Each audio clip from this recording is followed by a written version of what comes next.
Ama naming makapangyarihan, alalahanin mo ang iyong awa at pagmamahal, at sa iyong paglingap gawin mong banal kaming lahat, na siyang dahilan kaya't dugo'y dumana, mula sa iyong nagpakasakit na upang pagsaluhin kami sa piging ng pagkabuhay na kaniyang itinatag bilang aming tagapamagitan kasama ng Espiritu Santo magpasawalang hanggan. Amen.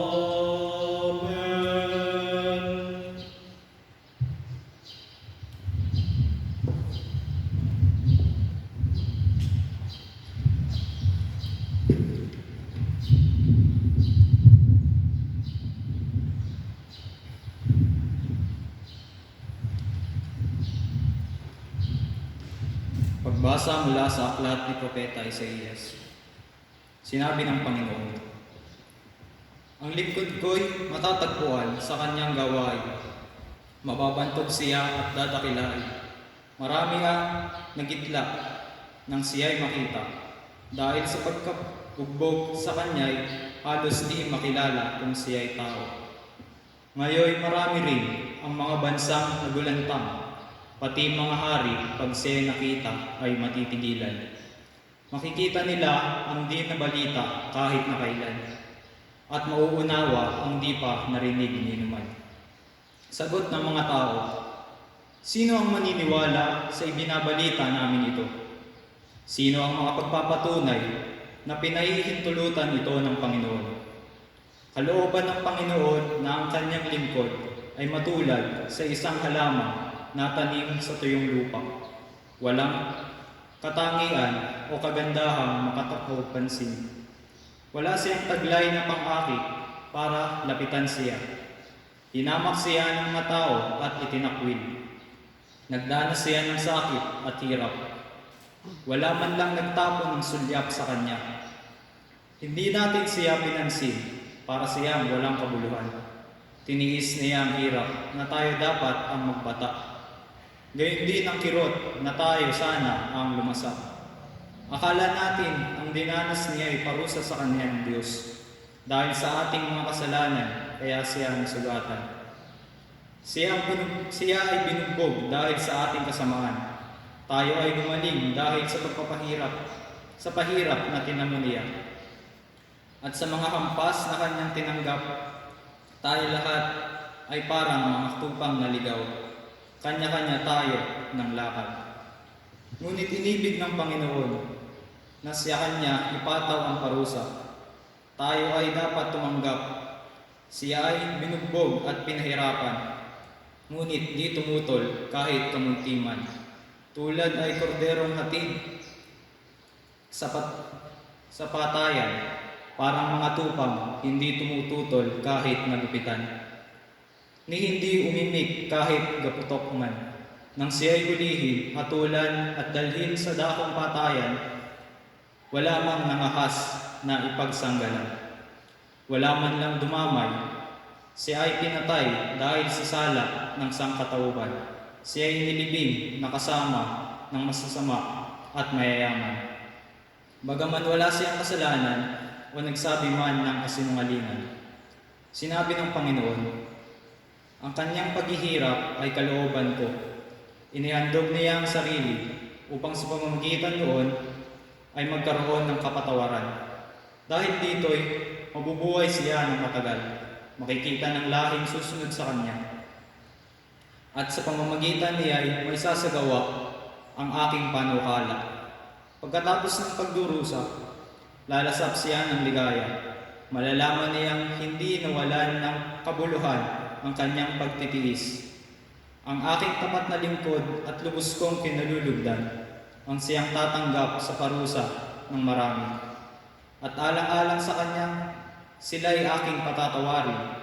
Dahil dito, siya'y aking pararangalan, kasama ng mga dakila, pagkat kusang loob niyang ibinigay ang sarili at nilasak ang kaparusahan ng masasama. Inako niya ang mga makasalanan at dinadalangin sila'y patawarin." Ang salita ng Diyos. Salamat sa Diyos. Ama, sa mga kamay mo, habilin ko ang buhay ko. Ama, sa mga kamay mo, habilin ko ang buhay ko. Sa iyo, upuon, ako'y lumalapit upang ingatan mo nang hindi malupit. Sa kamay mo, habilin ko ang buhay ko.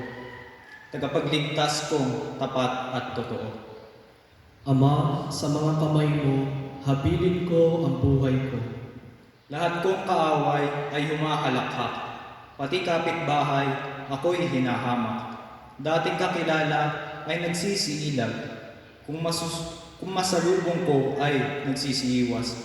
Nilimot ko na ako tulad ng namatay, di na pinapansin, parang yagit lamang. Ama, sa mga kamay mo, habilin ko ang buhay ko. Subalit o poon, ang aking tiwala ay nasa sa iyo, Diyos na dakila. Sa iyong kalinga umaasa ako, laban sa kaaway ay pagtanggol mo, at sa umuusig na sino mang tao. Ama, sa mga kamay mo, habilin ko ang buhay ko. Itong iyong lingkod, sana ay lingapin. Ingatan mo ako't iyong pagpalain. Iligtas mo ako at iyong sagipin. Tanda ng pag-ibig na di magmamali. O magpakatatag ang aking nilikha, lahat ng sapooy nagtitiwala. Ama, sa mga kamay mo, habilin ko ang buhay ko.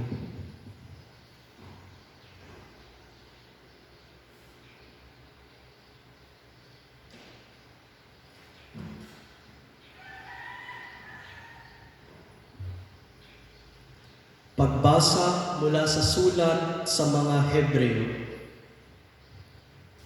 Mga kapatid, magpakatatag tayo sa ating pananampalataya. Yamang mayroon tayong dakilang saserdote na pumasok sa kalangitan sa harapan ng Diyos. Walang iba kundi si Jesus na anak ng Diyos. Ang dakilang saserdote nating ito ay nakauunawa sa ating mga kahinaan, sapagkat sa lahat ng paraay tinukso siyang tulad natin, ngunit hindi nagkasala. Kaya't huwag na tayong mag-atubiling lumapit sa trono ng mahabaging Diyos, at dooy kakamtan natin ang habag at kalinga sa panahong kailangan natin ito. Noong si Jesus ay namumuhay rito sa lupa, siya'y dumalangin at lumuluhang sumamo sa Diyos na makapagliligtas sa Kanya sa kamatayan. At dininig siya dahil sa lubusan siyang nagpakumbaba. Bagamat siya'y anak ng Diyos, natutuhan niya ang tunay na kahulugan ng pagsunod sa pamamagitan ng pagtitiis. At nang maganap na niya ito, siya'y naging walang hanggang tagapagligtas ng lahat ng sumusunod sa Kanya. Ang salita ng Diyos. Salamat sa Diyos. Masunuring Kristo Jesus, naghain ng buhay sa krus, kaya't dinakila ng Diyos, binigyan ng ngalang tampok sa langit at sa sansinukob.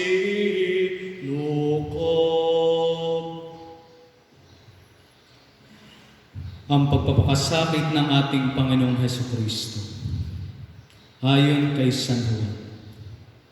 Noong panahong iyon, umalis si Jesus kasama ang kanyang mga alagad. Pumunta sila sa ibayo ng Batis Cedron at pumasok sa isang halaman nandoon. Ang lugar na ito ay alam ni Judas na nagkanulo sa kanya, sapagkat madalas magpunta roon si Jesus at ang kanyang mga alagad. Pumaroon si Judas kasama ang ilang bantay sa templo at isang pangkat na mga kawal na padala ng mga punong saserdote at mga Pariseo. May dala silang mga parol, sulo at sandata. Alam ni Jesus ang lahat ng mangyayari sa kanya, kaya't sila'y sinalubong niya at tinanong, Sino ang hinahanap ninyo? Si Jesus na taga Nazaret. Tugon nila. Sinabi niya, Ako si Jesus. kaharap nila si Judas na nagkanulo sa kanya. Nang sabihin ni Jesus na siya nga, napaurong sila at nabuwal sa lupa. Muli siyang nagtanong, Sino nga ba ang hinahanap ninyo? Si Jesus na taga Nazaret. sagot nila. Sinabi ko na sa inyong ako si Jesus. Kung ako ang hinahanap ninyo, hayaan ninyong umalis ang mga taong ito. Wika niya. Sinabi niya ito upang matupad ang kanyang salita. Walang napahama kahit isa sa mga ibinigay mo sa akin, Ama. Binunot ni Simon Pedro ang kanyang tabak at tinaga ang alipin ng pinakapunong saserdote. Natigpas ang kanyang tainga ng alipin iyon na ang pangalay Malco. Sinabi ni Jesus kay Pedro, Isalong mo ang iyong tabak. Dapat inumin ang kalis ng paghihirap na ibinigay sa akin ng Ama. si Jesus ay dinakip at ginapos ng mga bantay na Hudyo at ng pangkat na mga kawal sa pamumuno ng kanilang kapitan. Siya'y dinala muna kay Anas na biyanan ni Caiphas na pinakapunong saserdote ng panahong iyaon. Si Caiphas ay nagpayo sa mga Hudyo na mas mabuti para sa kanila na isang tao lamang ang mamatay alang-alang sa bayan. Si Simon Pedro at ang isa pang alagad ay sumunod kay Jesus. Kilala ng pinakapunong saserdote ang alagad na ito, kaya't nakapasok siyang kasama ni Jesus sa patio ng bahay ng pinakapunong saserdote. Naiwan naman si Pedro sa labas ng pintuan. Lumabas ang alagad na kilala ng pinakapunong saserdote. Kinausap ang dalagang nagbabantay sa pinto at pinapasok si Pedro. Si Pedro ay tinanong ng dalaga, Hindi ba't isa ka sa mga alagad ng taong iyan? Hindi, sagot ni Pedro. Maginaw noon, kaya't nagpabaga ng uling ang mga alipin at mga bantay at tumayo sa paligid ng siga upang magpainit at nakihalo si Pedro at nagpainit din. Si Jesus ay tinanong ng pinakapunong saserdote tungkol sa kanyang mga alagad at sa kanya itinuturo. Sumagot si Jesus, Hayagan akong nagsasalita sa madla. Lagi akong nagtuturo sa mga sinagoga at sa templo ng mga Hudyo. Wala akong sinabing palihim.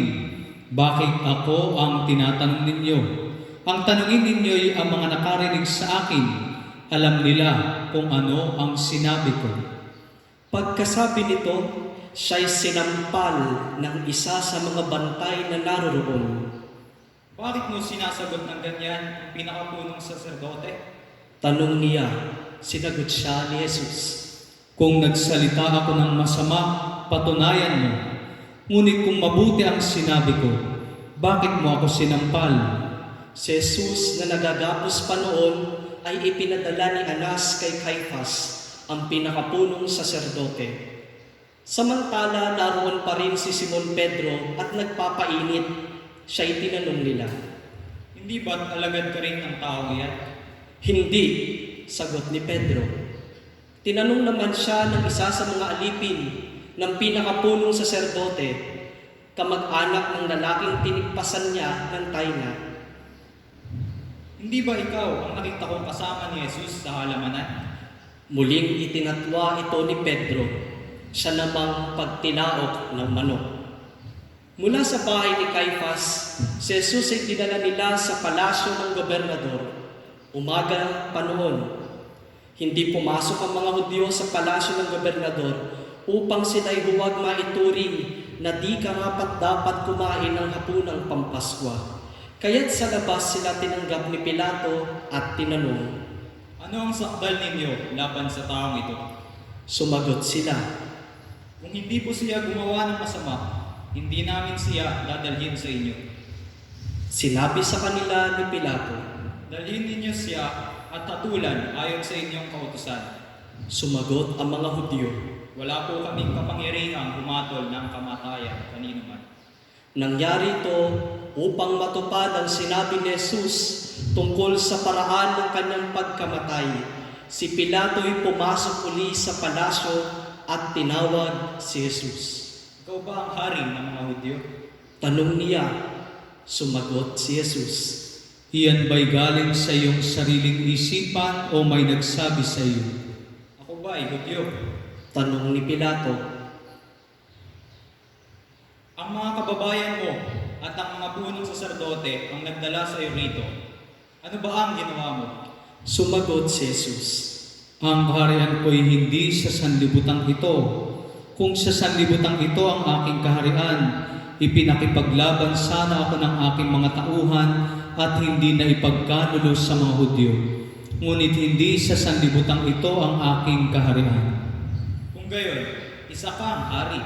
Sabi ni Pilato. Sumagot si Jesus. Kayo na ang nagsasabing ako'y hari. Ito ang dahilan kung bakit ako ipinanganak at naparito sa sanlibutan upang magsalita tungkol sa katotohanan. Nakikinig sa aking tinig ang sinumang nasa katotohanan. Ano ba ang katotohanan? Tanong ni Pilato. Pagkasabi nito, muling lumabas si Pilato at sinabi sa mga Hudyo, Wala akong makitang kasalanan sa taong ito. Ngunit ayon sa inyong kaugalian, dapat akong magpalaya ng isang bilanggo kung araw ng Pasko. Ibig ba ninyong palayain ko ang hari ng mga Hudyo? Hindi, sigaw nila. Huwag siya, kundi si Barabas. Si Barabas ay isang tulisan. Kaya't ipinakuha ni Pilato si Jesus at ipinahagupit. Ang mga kawal ay kumuha ng halamang matinik, ginawang korona at ipinutong kay Jesus. At sinuotan siya ng balabal na purpura. Isa't isa'y lumapit sa kanya at ang wika. Mabuhay ang hari ng mga Hudyo. At siya'y pinagsasampal. Lumabas uli si Pilato at sinabi sa kanila, Ihaharap ko siya sa inyo upang malaman ninyo na wala akong makitang kasalanan niya.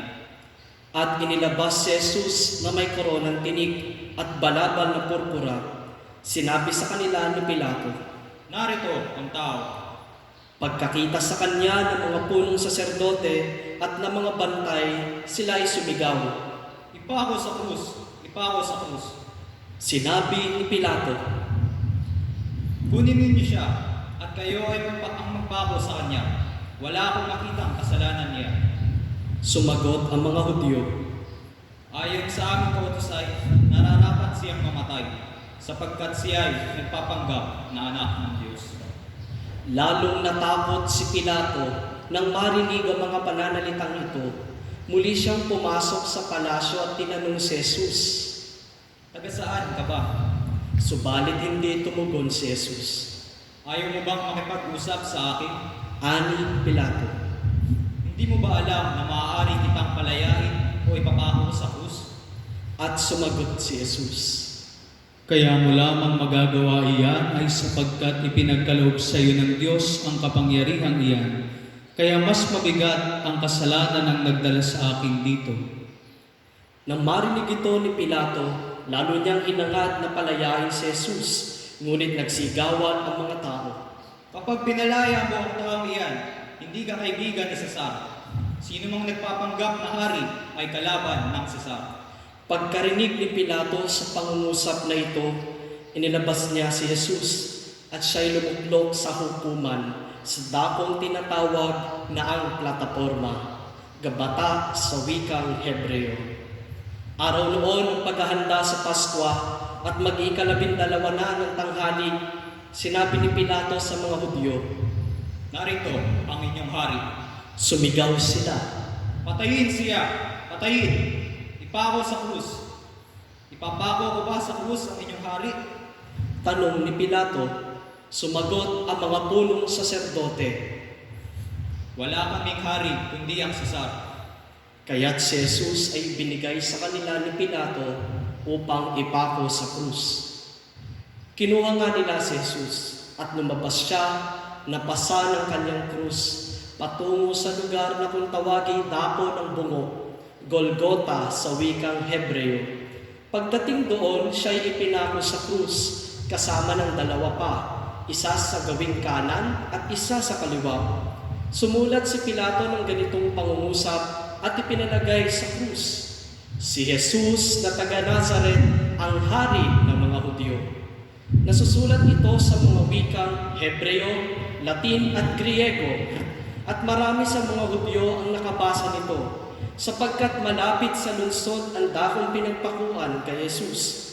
Kaya't sinabi ng mga punong saserdote kay Pilato, Huwag niyong isulat na hari ng mga Hudyo, kundi sinabi ng taong ito, ako ang hari ng mga Hudyo.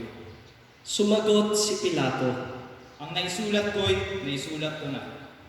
nang maipako na ng mga kawal si Jesus, kinuha nila ang kanyang kasuotan at pinaghati-hatian ng apat. Kinuha rin nila ang kanyang tunika. Ito'y walang tahi at hinabi ng buo, mula sa itaas hanggang sa ibaba. Nag-usap-usap ang mga kawal. Huwag nating punitin ito.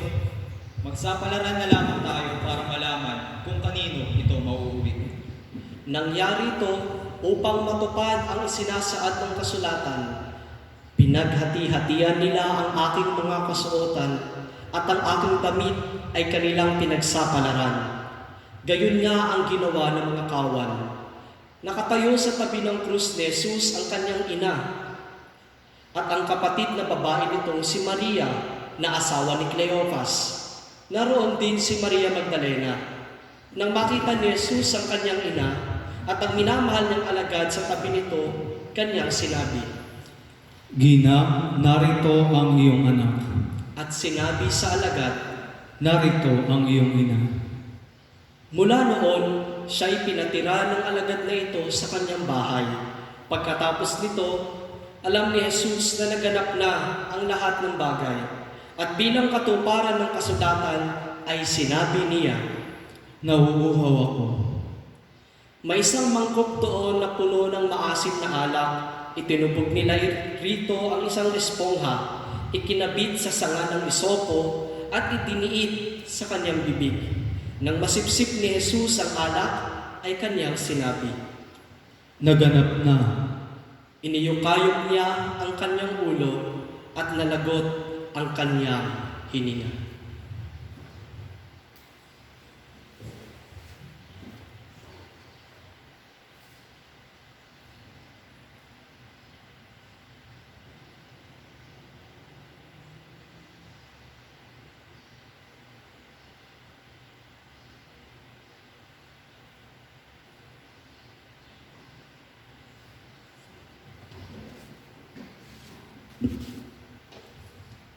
Nooy araw ng paghahanda at ayaw ng mga Hudyo na manatili sa krus ang mga bangkay sa araw ng pamamahinga, sapagkat dakila ang araw ng pamamahingang ito. Kaya't hiniling nila kay Pilato na ipabali nito ang mga binti na mga ipinako sa krus at alisin doon ang mga bangkay. Naparoon nga ang mga kawal at binali ang mga binti ng dalawang ipinakong kasabay ni Jesus. Ngunit pagdating nila kay Jesus at makitang patay na siya, hindi na nila binali ang kanyang binti. Subalit, inulos ng sibat ng isa sa mga kawal ang tagiliran ni Jesus at biglang dumaloy ang dugo at tubig. Ang nakakita nito ang nagpapatotoo. Tunay ang kanyang patotoo at alam niyang katotohanan ng sinabi niya upang kayo'y maniwala. Nangyari ang mga ito upang matupad ang sinasabi ng kasulatan. Walang mababali isa man sa kanyang mga buto. At sinabi naman ng ibang bahagi ng kasulatan, pagmamasdan nila ang kanilang inulos. Pagkatapos nito, si Jose na taga-Arimatea ay nagsadya kay Pilato upang humingi ng pahintulot na makuha ang bangkay ni Jesus. Si Jose ay isang alagad ni Jesus, ngunit palihim nga lamang dahil sa takot sa mga Hudyo, at pinahintulutan siya ni Pilato. Kaya't kinuha ni Jose ang bangkay ni Jesus. Sumama sa kanya si Nicodemo, may dalang pabango, mga sandaang libra ng pinaghalong mira at aloe. Siya ang nagsadya kay Jesus isang gabi. Kinuha nila ang bangkay ni Jesus at nilagyan ng pabango habang binabalot sa kayong lino. Ayon sa kaugalian ng mga Hudyo, sa pinagpakuhan kay Jesus ay may isang halamanan at dito'y may isang bagong libingang hindi pa napaglibingan. Yamang no'y araw ng paghahanda ng mga Hudyo, at dahil sa malapit naman ng libingang ito, doon nila inilibing si Jesus. Ang mabuting balita ng Panginoon. Pinupuri ka namin, Panginoong Hesukristo.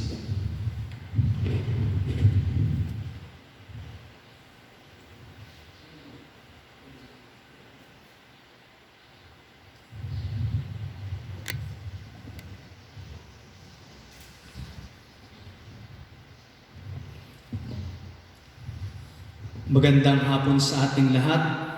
Ngayon ay patuloy ang ating pagdiriwang ng Trido Pascual ng ating Panginoon. Kahapon ay tinukoy natin na ang selebrasyong ito ay isang buong selebrasyon. Kaya nga kahapon ito nagsimula at ito ay matatapos bukas sa pagdiriwang natin ng Bihilya ng muling pagkabuhay ng ating Panginoong Hesus.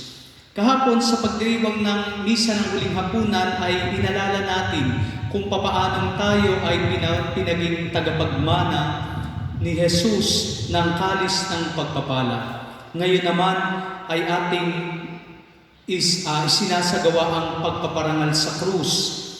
At ipinababatid dito sa atin na tayo rin ay pinapaging dapat na tagapagmana ng kalis ng pagpapakasakit. Kung maaalala natin, sa halamanan ng Getsemani, kung saan nagdasal ng taimtim si Jesus at halos lumabas sa kanya ang pawis na dugo dahil sa kanyang kapighatian, doon ay sinabi niya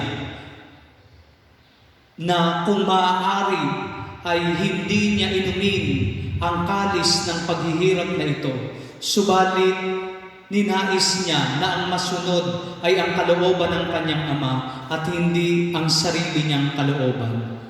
Kaya nga, dito ay makikita natin yung kalis ng pagpapakasakit. Kung maaalala din natin, isa sa parte ng Ebanghelyo noong lumapit ang nanay ni Juan at Santiago kay Jesus at hiniling na ang dalawa niyang anak ay umupos sa kanan at sa kaliwa sa paghahari ni Jesus, ay binanggit ni Jesus, handa ba silang inumin ang kalis ng paghihirap na kanyang iinumin? At sumagot sila ng opo, nakahanda kami. Subalit, dapat nating makita na ang kalis ng pagpapakasakit na ito ay parte sa pamanang ibinibigay, iniiwan sa atin ng ating Panginoon. Kaya nga doon sa halamanan din ng Getsemani, noong lumapit na yung mga kawal kay Jesus at noong tangka na siyang dadampin ay tinagpas ni Pedro ang tenga ng isa sa mga alagad ng punong saserdote. At sabi doon ni Jesus na siya ay nakahandang tanggapin, inumin yung kalis ng paghihirap na ibinibigay sa kanya ng kanyang Ama. Kaya nga makikita natin mga kapatid, yung kahandaan ni Jesus upang ialay ang kanyang buhay para sa atin. Malinaw kay Jesus na ang pag-inom sa kalis ng pagpapakasakit ay ang pag-aalay niya ng mismong buhay niya para sa ating lahat.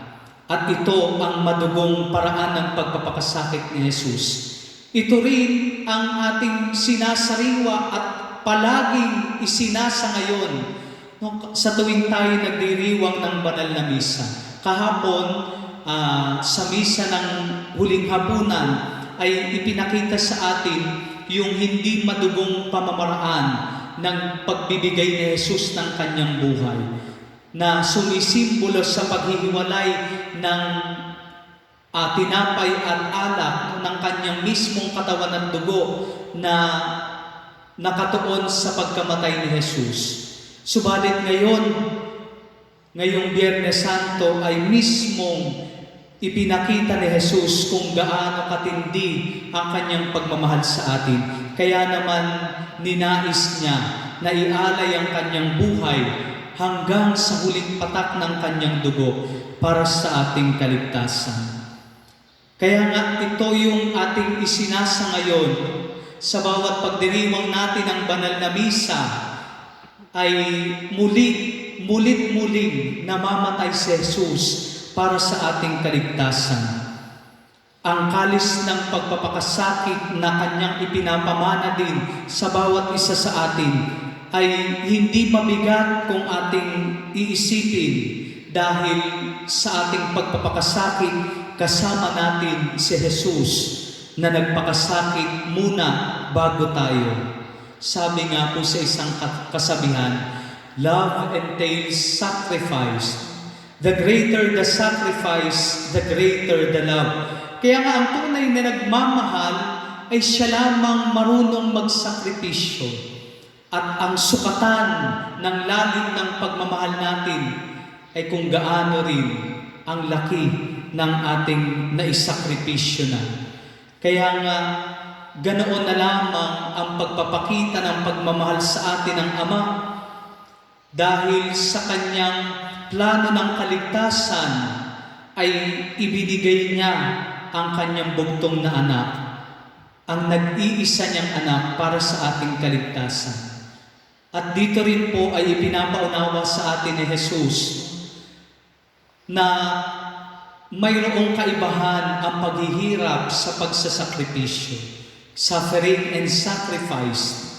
Sa paghihirap, ito po ay kalimitang dala ng ating mismong pagpili sa mali at paghilig sa masama. Tayo ay naghihirap dahil sa sarili nating mga kagustuhan at desisyon. Pero iba ang pagsasakripisyo, sapagkat ito ay paghihirap ng mayroong pinaglalaanan. When we sacrifice for a purpose. We sacrifice for our loved ones. We sacrifice for others. Kaya nga po, makikita natin, iba yung naranasan ng isang taong gumala lamang at doon ay siya ay nagkasakit ng COVID-19 sa kaiba sa isang doktor o nurse na ibinigay ang kanyang sarili sa paglilingkod at nagkaroon din ng sakit na ito. Ang isa ay tumutukoy sa paghihirap, ngunit ang isa ay tumutukoy sa pagsasakripisyo. At siguro po ito rin yung nararanasan nating lahat, mga kapatid, sa ating tahanan. Maaari nating sabihin tayo ay naghihirap sa pagtigil natin ng halos isang buwan at hihigit pa sa ating tahanan. Pero kung ito ay ating inilalaan para sa kaligtasan ng ating kapwa, para sa kaligtasan ng ating pamilya, ito po ay hindi paghihirap, kundi pagsasakripisyo. At sa panahon ito ng ating quarantine, kung papaanong niyakap ni Kristo ang krus na banal, ang kalis ng pagpapakasakit, tayo rin ay inaanyayahan niyang yakapin ang krus ng pandemyang ito. Tumingin tayo kay Jesus na nakapako sa krus. At doon, mayroon tayong pag-asang makikita. Dahil walang hihigit sa krus na binata ni Jesus para sa ating kaligtasan. At naniniwala tayo na sa pagbata din natin ang krus na ito, kasama natin si Jesus. Kaya nga po, ipinapakita din sa ating pagdiriwang sa araw na ito kung papaanong sinasamba natin ang krus. Mamaya ay pararangalan natin ang krus ni Jesus. Hindi natin sinasamba ang isang kahoy, isang bagay, subalit sinasamba natin ang Diyos na namatay sa krus na ito. Sinasamba natin si Jesus na nagpakasakit at nagpabanal sa krus na ito. At nang dahil kay Jesus, ang krus na simbolo ng kasalanan ay naging simbolo ng pagkaligtas. Ang krus na simbolo ng kamatayan ay naging simbolo ng buhay at muling pagkabuhay. At nang dahil sa pagpapakasakit at pagkamatay ni Jesus, nabigyan ng bagong kahulugan ang ating paghihirap at kamatayan. Mga kapatid, sa yugtong ito ay inaanyayahan tayo ni Jesus. Tumingin tayo sa krus at sa pagtingin natin sa krus, makita natin si Jesus. Ang krus ay hindi lamang tungkol sa pagpapakasakit at kamatayan. Ang krus ang tanging daan tungo sa buhay na walang hanggan. Kung walang krus, walang muling pagkabuhay. Kung walang pagpapakasakit at kamatayan, walang buhay na walang hanggan. Sa lahat ng ating nararanasan, sa bawat tahanan na ating kinabibilangan, tayo pong lahat ay may kinakaharap at pinagdadaanan. At sa lahat ng ito, ang hamon sa atin ni Jesus, nawa makita natin ang lahat ng ito, ang lahat ng ating krus ay hindi pagdurusa, kung hindi pagsasakripisyo.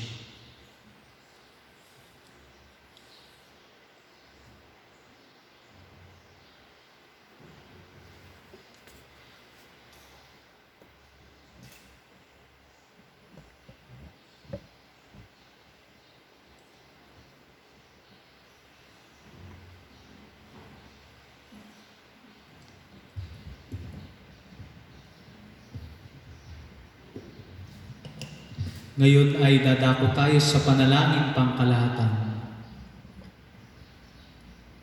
Idalangin natin, mga mahal kong kapatid, ang banal na sambayanan ng Diyos sa buong daigdig upang pagkalooban ng kapayapaan at pagkupkop, pagkakaisa at pagtataguyod ang mga kaalip nito sa sansinukob, at upang tayo'y bigyan ng pamumuhay na matiwasay para tayo makasamba sa Diyos Ama nating makapangyarihan. Lumuhod ang lahat.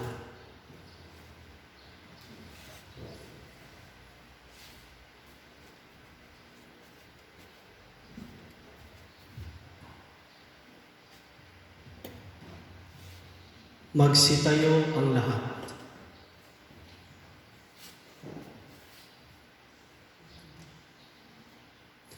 Ama naming makapangyarihan, sa katauhan ng anak mong si Kristo, ipinayag mo ang iyong kadakilaan sa lahat ng mga tao.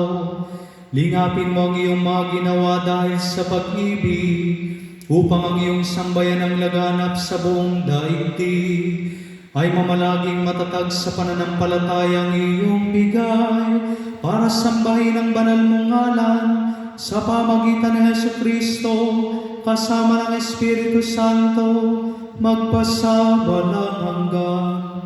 Amen. Idalangin natin ang ating banal na Papa na si Francisco, na hinirang ng Diyos sa hanay ng mga tagapangasiwa upang kanyang bigyan ng kalusugan at mahabang buhay para sa kapakanan ng kanyang banal na sambayanang ipinagkatiwala para paglingkuran. Lumuhod ang lahat.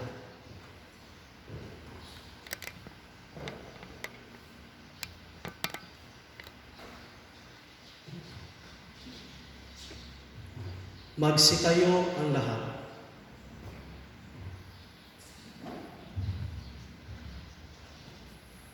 Ama naming makapangyarihan, sa iyong kapasyahan umiiral ang sanlibutan, Paunlakan mo ang aming kahilingan na iyong lingapin si Papa Francisco, na iyong hinirang para kami pangasiwaan, upang ang sambayan ng Kristiyano na iyong pinamumunuan ay mapamalahan niya ng may kaunlaran. Sa pananampalataya at gawang kabutihang iyong inaasahan, sa pamagitan ng Jesucristo, kasama ng Espiritu Santo, magpasawalang hanggan. Amen.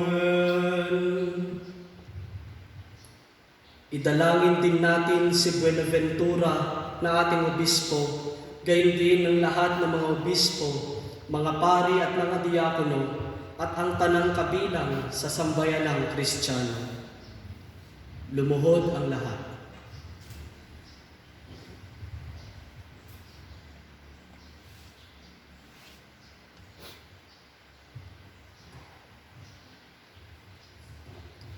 Magsitayo ang lahat. Ama naming makapangyarihan, ang iyong Espiritu ay nagpapabanal at nagtataguyod sa buong simbahan. Dinggin mo ang aming pagloob para sa iyong mga tagapaglingkod, upang mapaglingkuran kang matapat sa tulong ng iyong kagandang loob.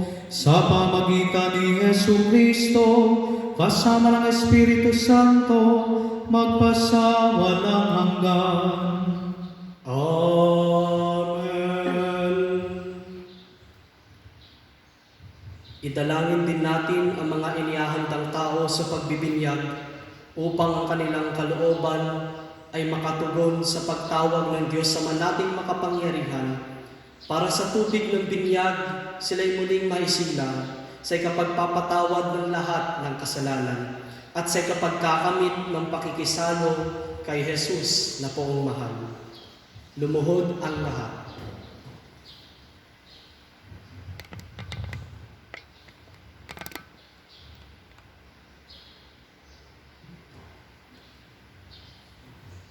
Magsitayo ang lahat.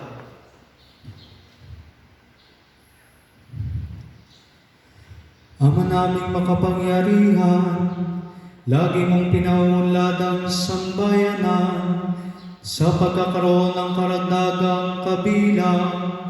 Sa pananampalataya at pagkaunawa ay magkaroon nawa ng pagunlad. Ang mga inihahanda sa pagbibinyag upang sa muli nilang pagsilang bilang binyagan, sila'y mapabilang sa mga kaanib ng iyong angkan, sa pamagitan ni Jesucristo, kasama ng Espiritu Santo, magpasawalang hanggan. Amen.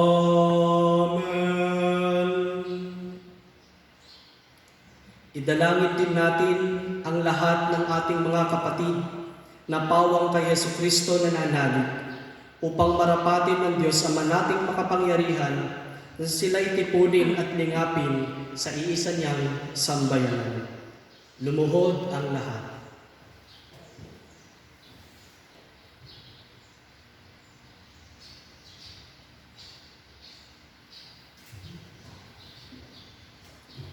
Magsitayo ang lahat.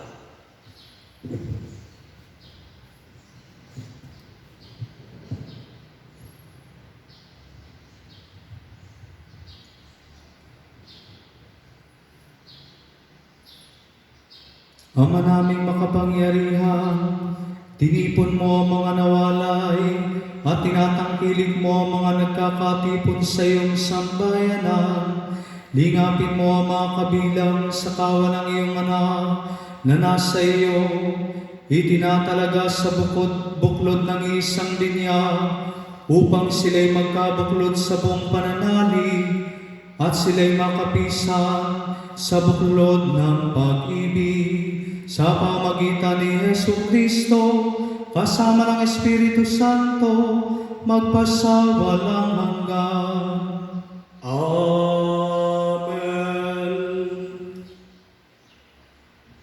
Idalangin din natin ang mga Hudyo na unang pinagpahayagan ng Diyos na totoo upang ipagkaloob niyang sa pag-ibig sa kanyang ngalan, sila ay umunlad sa pagiging matapat sa kanyang tipan.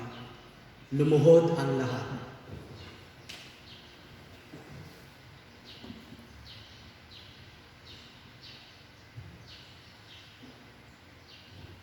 Magsitayo ang lahat.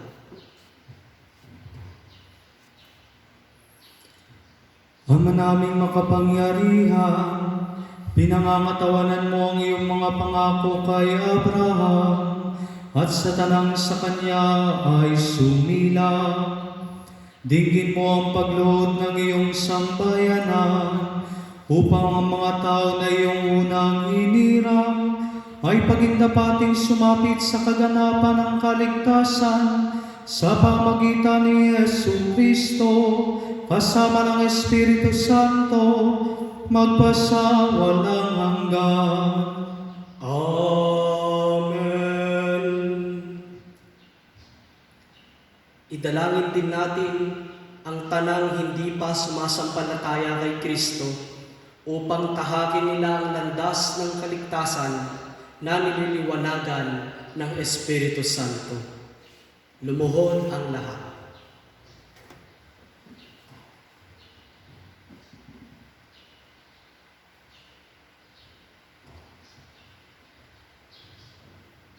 Magsitayo ang lahat.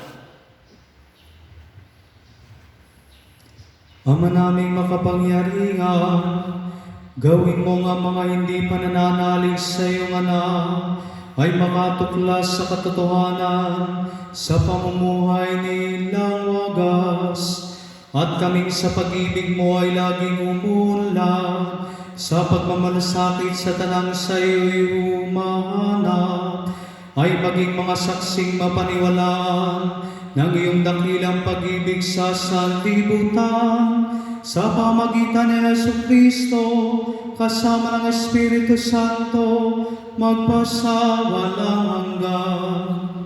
Amen.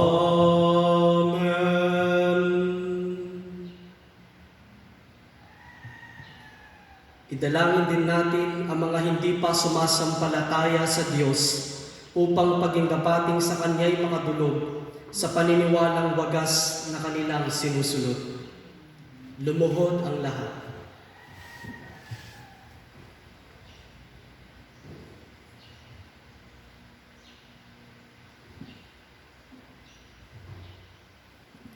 Magsitayo ang lahat.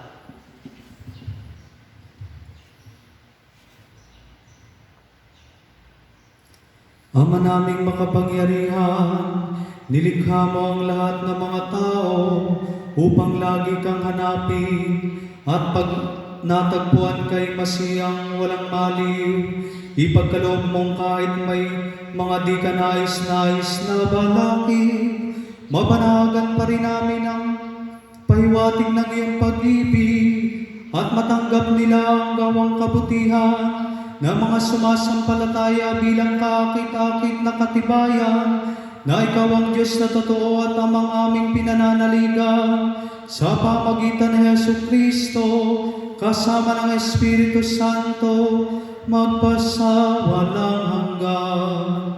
Amen.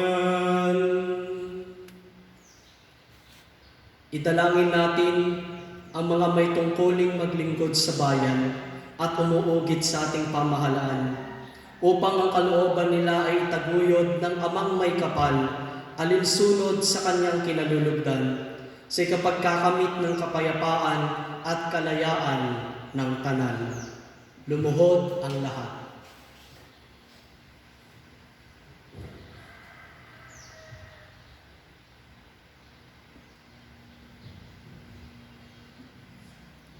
Magsitayo ang lahat. Ama naming makapangyarihan, nasa iyong kamay ang adhika at karapatan ng tanan. Tunghayan mo ang mga umuugit sa aming pamahalaan upang sumagana ang tanang nasa sanlibutan sa ikapagkakamit ng kapayapaan at ikapananatili ng kalayaan na ikaw ikaw ay sambahin alinsunod sa iyong loobin sa pamagitan ni Yesu Kristo kasama ng Espiritu Santo magpasawalang hanggan. Amen.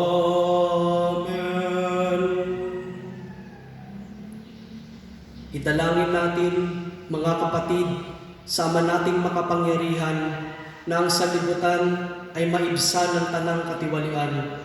Ang mga karamdaman ay malunasan, ang kagutuman ay maparam, ang mga nasa piitan ay lumayang tuluyan, ang mga naaapi ay mahango sa kawalang katarungan, ang mga naglalakbay ay maluwalhating sumapit sa paroroonan, ang mga nasa ibang bansa ay makauwi sa kanilang bayan, ang mga may sakit ay magkamit ng kagalingan, at ang mga nag-aagaw buhay ay matiwasay na mahimlay.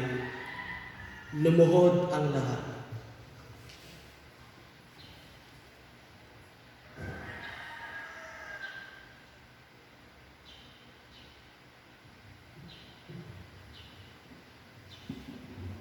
Magsitayo ang lahat.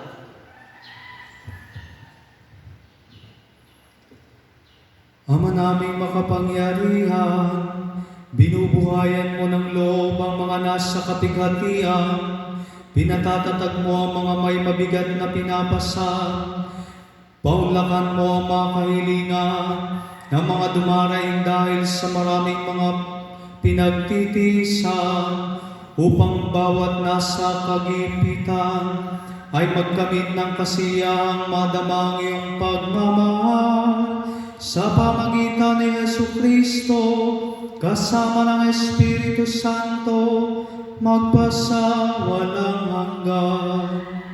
Amen.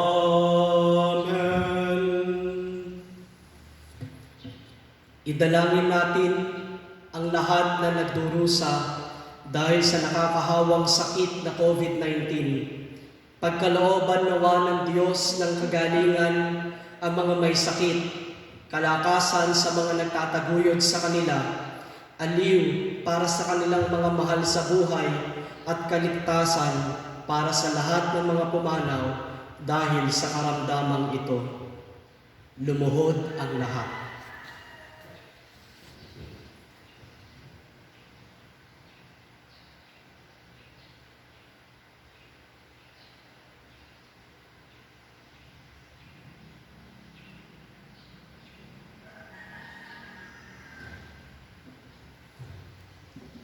Magsitayo ang lahat.